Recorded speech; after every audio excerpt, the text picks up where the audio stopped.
नमस्कार। अयोध्या की पावन धरती से मैं वीरेश पांडे आपका स्वागत करता हूं रामनीति में। हमारे साथ इस कार्यशाला में जो पत्थर पड़े हैं, लगभग 30 साल से ये पत्थर पड़े हैं और इसी पत्थरों से का भव्य मंदिर बनेगा। हमारे साथ तमाम साधु सन्यासी हैं, साध्वी प्राची हैं, सत्येंद्र दास जी हैं, तिवारी जी हैं जो विश्व हिंदू परिषद से हैं, वरुण दास जी हैं, तमाम जो साधु सन्यासी हैं राम जन्मभूमि आंदोलन में जिनकी भूमिका रही है। जैसे हम साध्वी प्राची की बात कर लें तो साध्वी प्राची जब नाबालिग थी तब उस आंदोलन में भाग लिया था, ऐसा हमने पढ़ा है और सुना है। और आप इस बारे में जरा प्रकाश डालें। देखिए, जिस समय मुलायम सिंह यादव ने कहा था अयोध्या के अंदर परिंदा भी पैर नहीं मार सकता, उस समय हम सैकड़ों लोग मेरठ से जत्थे के साथ आए थे और लगभग 10-12 साल की उम्र मेरी थी, मुझे याद है। और हालांकि पुलिस ने हमें फैजाबाद से आगे नहीं बढ़ने दिया, जेलों में रहे। और उसके बाद 6 दिसंबर 92 की जो घटना थी वो वास्तव में एक विलक्षण घटना थी।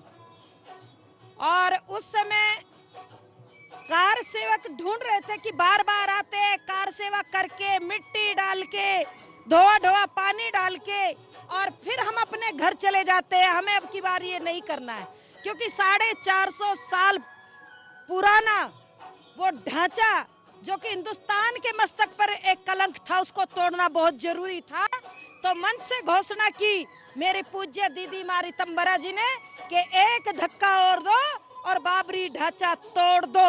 पूरी वानर सेना ढांचे पर टूट पड़ी, जिसमें मैं भी चढ़ी थी। और 3 गुम्बद थे, वो 4.5 घंटे में धराशाही कर दिए गए, वहां से वो नेस्त नाबूद कर दिए गए थे, धराशाही कर दिए गए। आप ये जो दृश्य देख रहे हैं अशोक सिंघल जी, इस पूरी ये जो कार्यशाला है, ये जो पूरी भूमिका है, वो सब कुछ अशोक सिंघल जी की देन है। सत्येंद्र दास जी, आप तो इनके साथ काम भी किए हैं, क्या कहेंगे?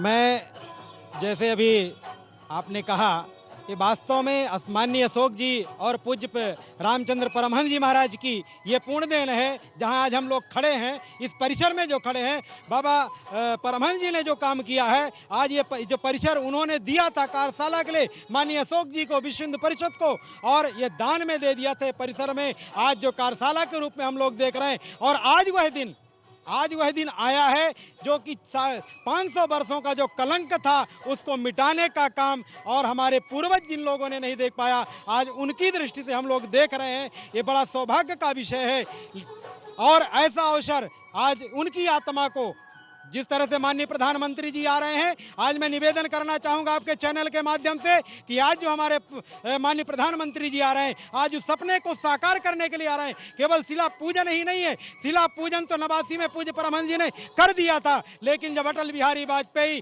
परमहंस जी की अंत्येष्टि के वक्त पर आए थे सरजू के पास, जहां समाधि स्थल आपने देखा होगा, समाधि स्थल पर उन्होंने संकल्प लिया था कि उनकी सच्ची श्रद्धांजलि वह दिन होगी जिस दिन राम मंदिर का निर्माण होगा। तो आज अटल बिहारी वाजपेयी के सपने को साकार करने के लिए माननीय प्रधानमंत्री नरेंद्र मोदी यहां उपस्थित होने जा रहे हैं। माननीय प्रधानमंत्री नरेंद्र मोदी आने वाले हैं कल, लेकिन जिस तरीके से त्रेता युग में राम का स्वागत किया गया था और चारों तरफ दीपोत्सव हुआ था, आज मुख्यमंत्री योगी आदित्यनाथ के कार्यालय में, घर में दीपोत्सव का आयोजन, और अयोध्या में जगह जगह, मैं अपने कैमरे से अगर दिखा सकता तो जगह जगह दीपोत्सव का माहौल है। और साथ ही साथ उत्तर प्रदेश के जो आध्यात्मिक नगरी है, काशी है, प्रयागराज है, मथुरा है, वहां भी दीपोत्सव का आयोजन हो रहा है। मुख्यमंत्री के कहने पर, मुख्यमंत्री के जो गोरखपीठ है, वहां भी दीपोत्सव का जो आयोजन है। और प्राची जी, अभी आप रास्ते में आ रही थी, आपने कहा कि भैया बहुत भीड़ है और मैं जाम में फंसी हूं और हर जगह तो दिए जलाए जा रहे हैं। तो ये जो दिया जलाने का आह्वान किया गया है और जगह जगह आप देख रहे हैं, क्या? देखिए, जिस समय प्रभु राम वन से अयोध्या वहां से लंका से जीत करके अयोध्या की तरफ आ रहे थे, तो सभी देवीय शक्ति प्रसन्न हो रही थी और उन पर पुष्पों की वर्षा भी कर रही थी। दीपोत्सव मनाया जा रहा था। उसी तरह से मेरे प्रभु राम के आगमन की खुशी में दीपोत्सव मनाया गया अयोध्या में। वैसे ही आज अयोध्या में नहीं, पूरे विश्व में प्रभु राम के मंदिर के शिलान्यास के उपलक्ष्य में दीपोत्सव मनाया जा रहा है। या तो दिए जलाए जा रहे हैं, लोगों के दिल में दिए जल रहे हैं। ये जो पत्थर आप देख रहे हैं ना, ये 30 साल से यहाँ के लोगों का जज्बाती रिश्ता है। ये पत्थर नहीं है, ये जो जिस तरीके से इसे गढ़ा गया है इन्हीं पत्थरों से, तो ये पत्थर नहीं है, ये कारसेवों की आस्था है, 125 हिंदुओं की आस्था का केंद्र है। इसे पत्थर नहीं कहा जा सकता, इसे शिला नहीं कहा जा सकता, ये वास्तव में आस्था है। और आज आस्था, निष्ठा, विश्वास इन पत्थरों में 125 हिंदुओं की बैठी है और साथ साथ हमारे समस्त कारसेवकों की, बाबा परमहंस रामचंद्र दास जी का, माननीय अशोक सिंघल जी की, बामदेव महाराज जी की, ऐसे लोगों की ये आस्था का केंद्र है, पत्थर नहीं है। इन्हें पत्थर कहना मुझे लगता बहुत छोटा शब्द होगा। ये आस्था है, राम भक्तों की आस्था है। आस्था है, राम भक्तों की आस्था है, लोगों की आस्था है। ये जज्बात जुड़े हुए हैं। हमारे साथ राजू दास जो प्रधानमंत्री के कार्यक्रम में शामिल होंगे, उनका पूजन कराएंगे, वो भी हमारे सामने हैं और उनसे ही बात कर लेते हैं। जिस तरीके से दियों से जगमगा रहा है लोगों के दिल और सड़कें, लोगों के घर, क्या कहेंगे। और हनुमानगढ़ी के आप महंत हैं, हनुमानगढ़ी में भी दीपोत्सव का कार्यक्रम। मैं देखिए आज 2100 दिए सरजू तट पे हम लोगों ने जलाया है, कल 5100 दिए हनुमानगढ़ी पे जलाया जाएगा। और मैं साधुवाद दूंगा, माननीय प्रधानमंत्री जी को धन्यवाद दूंगा, उत्तर प्रदेश के यशस्वी मुख्यमंत्री योगी आदित्यनाथ जी महाराज को, जिनके नेतृत्व में आज अयोध्या की जो मनोदशा है क्या बताएं, अब प्रफुल्लित मन है, आत्मा गदगद। तो कहने का मतलब है कि अपार उत्साह है। इतने संघर्ष के बाद, 76 बार लड़ाई के बाद, 3 लाख राम भक्तों की कुर्बानी के बाद, साधु, अयोध्या के साधु संतों ने संघर्ष किया, पूरे देश के हिंदू जनमानस ने बलिदान दिए, तब जाके आज ये अवसर हम लोगों को प्राप्त हो रहा है। मुझको कोई खैरात में राम जन्मभूमि नहीं मिला, मुकदमा लड़के मिला है, कोई फ्री में नहीं मिला भाई साहब। इसके नाते मैं साधुवाद देता हूँ आप सभी को, सभी हिंदू जनमानस को। अब सारे विवाद खत्म, सारे मामला खत्म, अयोध्या में उत्साह है और पूरे देश में आप उत्सव मनाइए। कोरोना संकट जल्द से जल्द खत्म। राम भक्तों के दिल में भी उत्सव है और उनके दरवाजे पर भी उत्सव का माहौल है। विश्व हिंदू परिषद से तिवारी जी आप जुड़े हुए हैं, आपके गुरुजी अशोक सिंघल एक अथक परिश्रम, एक अथक आंदोलन के जनक रहे और ये जो सारी प्रेरणा और ये जो सारा कुछ जगमगाहट देखे जा रहे हैं, मुझे याद है मैंने खुद अशोक सिंघल साहब को कवर किया है। वो आंदोलन के प्रणेता, उनके साथ आप रहे हैं। वो चीजें बताइए कि किस तरह से आज वो दिन, वो घड़ी आ रही है, तो वो संघर्ष के जो पुरुष हैं उनके बारे में कुछ। माननीय अशोक सिंघल जी का मेरा बहुत पुराना संबंध रहा। 1990 से मैं प्रयाग कार्यालय का कार्यालय प्रमुख था और इस आंदोलन को अशोक सिंघल की देन बताइए। इस आंदोलन को अशोक सिंघल ने ही इस आंदोलन का संघनाद किया था।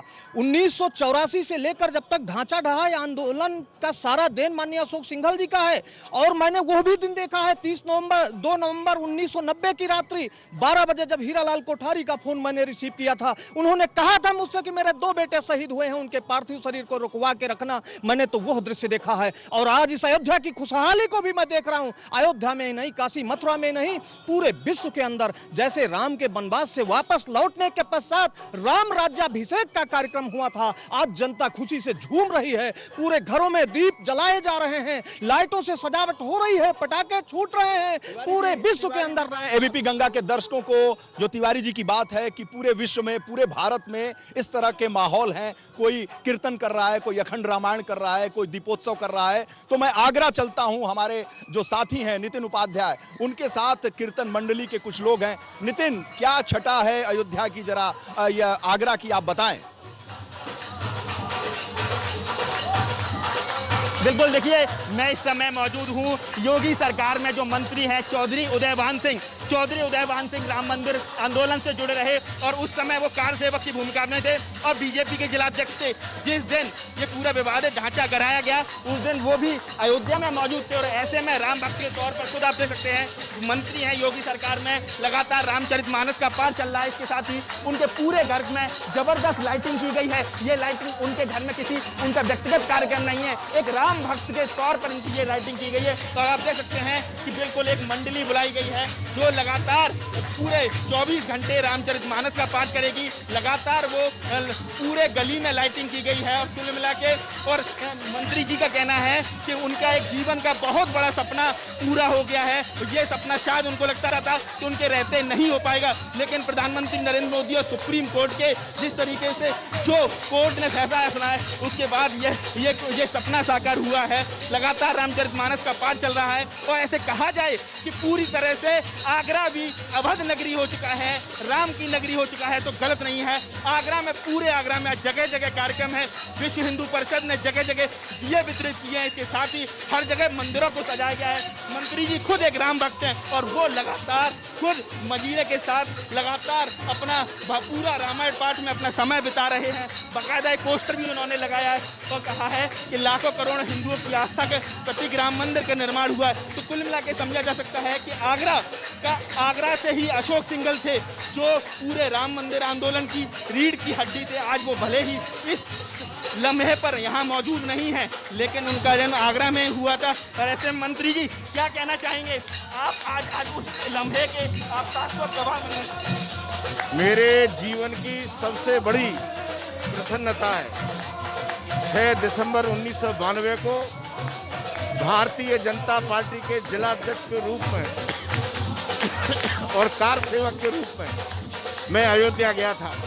एक सपना संजोया था कि कभी कोई दिन ऐसा आ सकता है क्या मेरे जीवन में जब मैं रामलला को भव्य मंदिर में देख सकूं, लेकिन दिल और दिमाग इसको स्वीकार नहीं करता।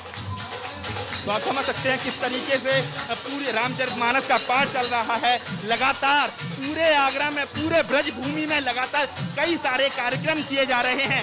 ये ब्रज भूमि है और ब्रज भूमि आगरा में भगवान राम हो चाहे कृष्ण हो, सकल काज राम राज पूरी तरह से जिस तरीके से करोड़ों सनातनी के आस्था के प्रतीक भगवान राम का 5 शताब्दियों बाद आज एक भव्य मंदिर के निर्माण की जो पूर्व संध्या है, अद्भुत अलौकिक और बहुत ही नैसर्गिक नजारा इस समय आगरा में देखने को मिल रहा है। वाकई बहुत अद्भुत नजारा है और पूरा आगरा ब्रज भूमि पूरी तरह से इस लम्हे के लिए तैयार है। वो कल पूरे दिन कार्यक्रम आगरा में रहने वाले हैं और ऐसा नजारा वाकई में करोड़ों राम भक्त की आस्था का प्रतीक भगवान राम का जो मंदिर बन रहा है उसमें आगरावासी भी पूरी तरह से बड़े ही उत्साह से भाग लेते हुए नजर आ रहे हैं। भले ही वो आगरा से अयोध्या नहीं जा पा रहे हैं, लेकिन अपने घरों में ही रह के तमाम कार्यक्रम तमाम प्रोग्राम लगातार अंजाम दे रहे हैं। जी नितिन, आपने ताज नगरी का हाल दिखाया। मेरे पास जो खबर है 7 समंदर पार जो राम भक्त हैं अमेरिका में, न्यूयॉर्क, मिशिगन, तमाम शहरों में, वाशिंगटन, हर जगह जो लोग हैं वो झूम रहे हैं। अगर मैं अयोध्या के संतों की बात करें तो ये जो संत है ना, ये इन संतों के बाल्यकाल से ये आए थे और कोई अशोक सिंघल के साथ राम जन्मभूमि आंदोलन में तमाम तरह से इन्होंने अपनी सेवा दी है। और ये जो तपस्या है, जो इनके बाल पके हैं, ऐसे नहीं पके, ये बाल्यावस्था में हमारे साथ पवन दास जी हैं, ये वरुण दास जी, ये आ गए थे जब 10 साल के थे तब आ गए थे। तब से ये लगातार इस आंदोलन में जुड़े हुए हैं। वरुण दास जी, आपकी आंखों के सामने बाल्यकाल सब कुछ निकला और इस आंदोलन को आपने जिया है। जरा दर्शकों को बताइए कि ये जो घड़ी आई है यूं ही नहीं आई। बिल्कुल यूं ही घड़ी नहीं आई है और जो दीपक जल रहे हैं ये प्रतीक है, शाम के समय जल रहे हैं। शुभम करोतु कल्याणम मारोग्यम सुख संपदाम शत्रु बुद्धि विनाशाय दीपर ज्योति नमस्तुते। तो राम भक्तों के हृदय में आह्लाद है, प्रसन्नता है, उमंग है। लेकिन जो राम विरोधी हैं, जो राम मंदिर विरोधी हैं, उनकी बुद्धि भ्रष्ट हो गई है, वो किंग कर्तव्य विमूढ़ हो गए हैं। क्या कर संत जी, अब ये उत्सव का अवसर है, ये राममय अवसर है, ये भक्तिमय अवसर है। यहाँ बस अब अच्छी बातें हो जिससे जो एबीपी गंगा, हमारे चैनल का नाम है गंगा, एबीपी गंगा, पवित्र निर्मल, उस जो दर्शक हैं वो भी कितने गंगा का मतलब ही होता है, गंगा तो दर्शनार्थ मुक्ति, उनका तो दर्शन ही महनीय है। उसी प्रकार से जो व्यक्ति यहाँ उपस्थित नहीं हुए हैं अयोध्या में, हम लोग तो आंदोलन के काल से लगातार जुड़े रहे। यहाँ ही नहीं, देश के विभिन्न हिस्सा में जाकर राम मंदिर आंदोलन के लिए और अयोध्या के लिए ऐसा जन जागरण करते रहे, चारों तरफ की एक वातावरण बदल गया और आपने देखा होगा कि देश की सोचने की शक्ति बदल गई। जाहिर सी बात है आप लोगों के संघर्षों का ये परिणाम है। लेकिन सत्येंद्र दास जी, मैं ये कहना चाहता हूं कि राम के विभिन्न रूप हैं। राम संत भी थे, राम राजा भी, राम तपस्वी, वनवासी, क्या नहीं थे, सूर्यवंशी राजा, हर गुण था उनमें। तो जो एबीपी गंगा के दर्शक, उनको बताइए कि राम क्या? राम एक आदर्श, राम का जो आदर्श, राम का जो चरित्र है उससे सीख लेनी यदि है तो रामचरितमानस उठा करके पढ़ना चाहिए। राम के चरित्र को, राम के आदर्श को, राम के व्यक्तित्व को यदि पढ़ना है तो रामचरितमानस, वाल्मीकि रामायण ऐसे ग्रंथों को अध्ययन करना चाहिए। जो कथा कथित लोग राम पे टिप्पणी करते थे, जैसे अभी हमारे माननीय अभी वरुण दास जी, सत्येंद्र दास जी, देखिए राम की बात हो रही है। साध्वी प्राची को आप किस रूप में राम को समझती हैं, दर्शकों को बताइए।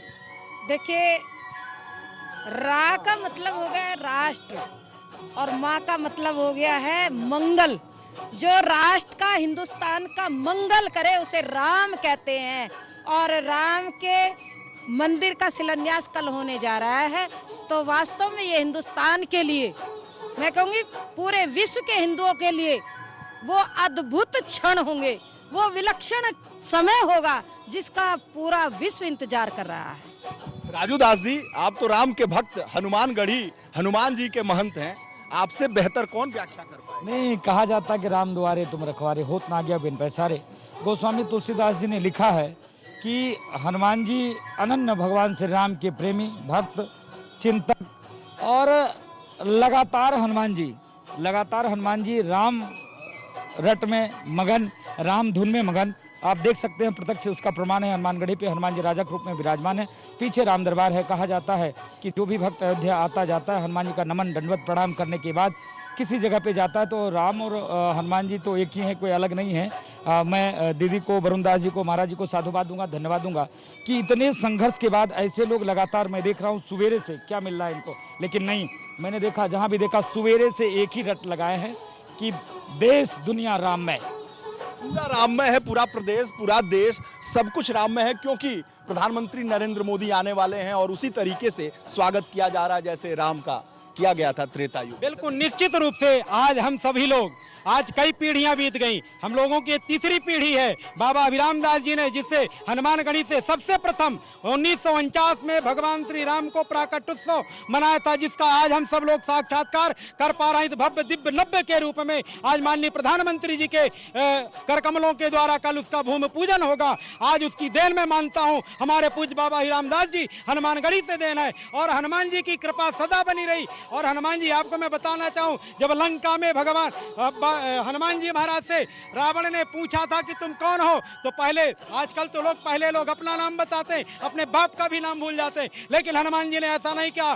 दासोहम कौशलेंद्रस्य रामस्य कृष्ण करुणा हनुमान शत्रु सैन्यानाम निहिताम मरुतात्मजा। हनुमान जी महाराज ने वह लंका में कहा था और रावण के सिंहासन के सामने कहा था। आज वास्तव में हनुमान जी महाराज हमारे यहाँ के राजा हैं और राजा के नेतृत्व पर हनुमान जी के आशीर्वाद से, हनुमान जी के प्रेरणा से आज यह दृश्य हम सबको देखने का मिला। इसलिए मैं कहना चाहूंगा कि यह आंदोलन बाबा अभिराम दास जी ने छेड़ा था। निश्चित रूप से ये 3 पीढ़ियों का, अब जैसा कि सत्येंद्र दास जी कह रहे हैं कि 3 पीढ़ियों का संघर्ष है इनकी छावनी का। तो एक छोटे से ब्रेक के लिए चलते हैं, फिर लौटते हैं, कहीं मत जाइएगा आप लोग।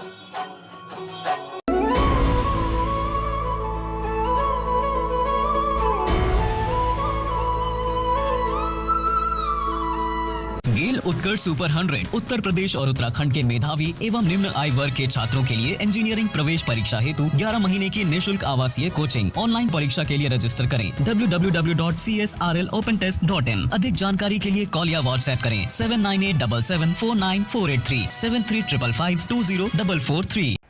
टिफिन घर पे गार्ड भैया के लिए। उन्हें और कोई हेल्प चाहिए तो बता ना। गार्ड भैया अपनी फैमिली को बहुत मिस कर रहे हैं, तो उनका मोबाइल रिचार्ज करा दे अपने Amazon से। कुछ जरूरी, कुछ हम सबकी जिम्मेदारी। रिचार्ज और बिल पेमेंट के लिए है Amazon। मेरा ब्यूटी फिल्टर है वीको टर्मरिक क्रीम।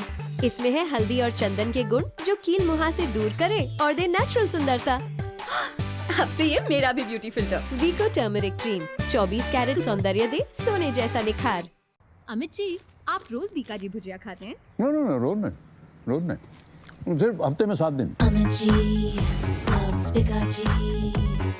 मेरी बेटी होके भी तुम्हारा एम्बिशन सिर्फ शादी और पति कैसे हो सकता है? मेरा एम्बिशन सिर्फ ये है कि मैं आप जैसी ना बनूं। तू है कोई पहेली पहेली।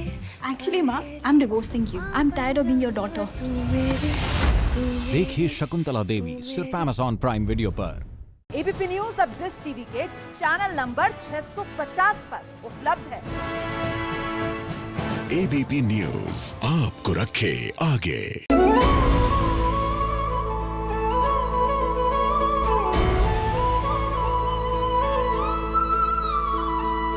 ब्रेक के बाद आप सभी का फिर से स्वागत है रामनीति में। हमारे साथ जो साधु सन्यासी हैं वो औलादित तो ही हैं, एक तपस्या है और विश्व हिंदू परिषद की क्या कहना हो। आप तो अशोक सिंघल जी के साथ रहे हैं और अशोक सिंघल जी के बारे में जो आप बता रहे थे कुछ बताइए। जी, जैसे प्रभु राम जी, जैसे प्रभु श्री रामचंद्र जी सामाजिक समरसता के प्रतीक हैं, उन्होंने सबरी के जूठे बैर खाए, निषाद राज को गले लगाया, गिद्धराज जटायु का अंतिम संस्कार किया, ठीक उसी प्रकार से पूज्य अशोक सिंघल जी सामाजिक समरसता के प्रतीक थे। संपूर्ण हिंदू समाज को एक सूत्र में बांधने के लिए उन्होंने विश्व हिंदू परिषद के संगठन के बैनर तले संपूर्ण देश में जन जागरण का कार्य किया और संपूर्ण समाज से सवा रुपया लेकर के श्री राम मंदिर निर्माण के लिए ईंट पूजन कराया। क्योंकि ईंट की बात हो रही है, शिलाएं हमारे पीछे हैं, ये जिस तरह से इसकी आप आर्किटेक्चर दिए, जिस तरह से इसको इसकी खुदाई हुई है, जो एक तरह से भावना है, आत्मा है इसमें, इन शिलाओं के बारे में भी दर्शकों को बताइए। जब पीछे हमारी शिलाएं, ये पिछले 30 वर्षों से इन शिलाओं का गढ़ाई का कार्यक्रम चल रहा है। बीच में थोड़ा सा इसमें अवरोध उत्पन्न हुआ था दूसरी सरकारों के कारण। इन्हीं शिलाओं के द्वारा प्रभु श्री राम जी का भव्य मंदिर का निर्माण होना है। बहुत दिन से इन शिलाओं ने प्रतीक्षा किया, अब वो समय आ गया है।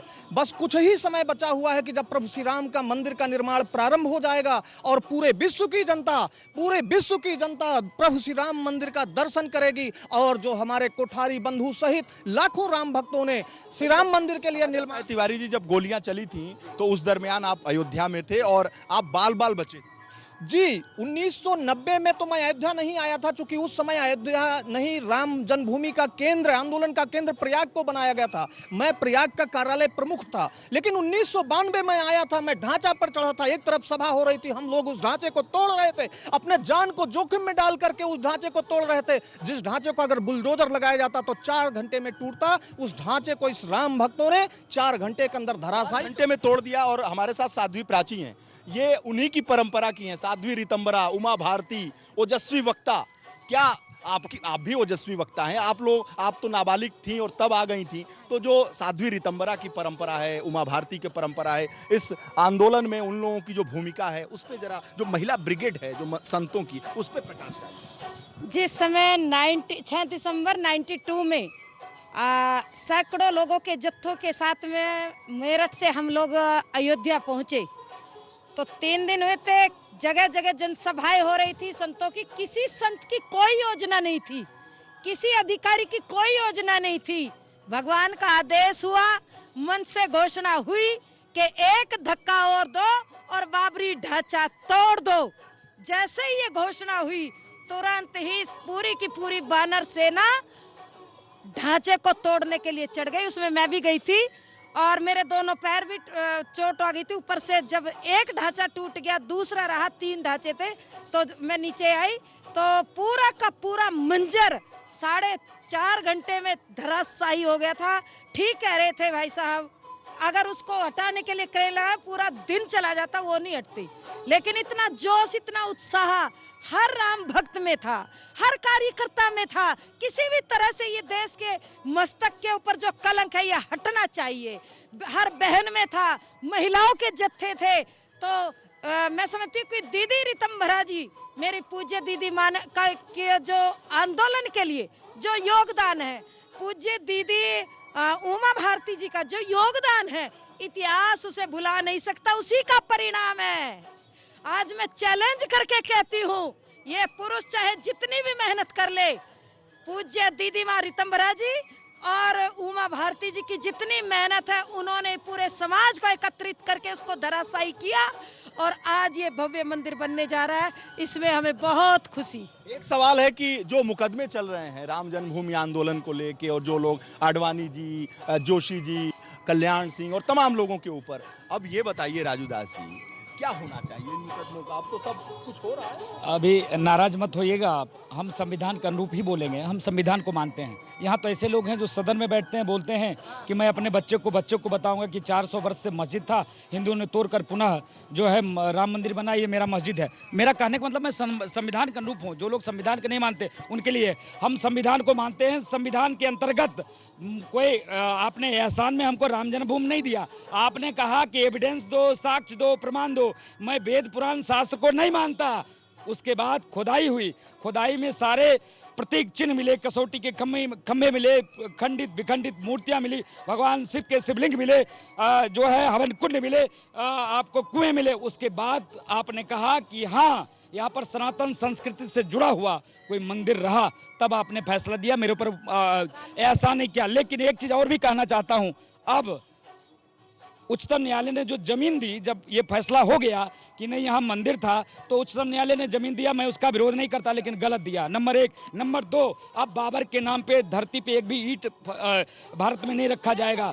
नंबर 3, जिन जिन लोगों के ऊपर मुकदमा है, सब मुकदमा खत्म होना चाहिए, क्योंकि सारे एविडेंस, सारे साक्ष्य सनातन धर्म संस्कृति से जुड़ा हुआ। अगर मुकदमा चले तो बाबर के खानदानों पे चले, ये हमारी मांग है। राजू दास जी, अब जो कार्यक्रम है वो आखिरी दौर में है। मैं चाहता हूं कि आप लोग राम भक्ति धुन बहुत गाते हैं, और देखिए अभी मेरे कानों में गूंज रहा है, तो वो सभी लोग एक ऐसा धुन गाएं कि एबीपी गंगा के जो दर्शक हैं वो टेलीविजन पे ही राम धुन में एकदम लीन हो जाएं।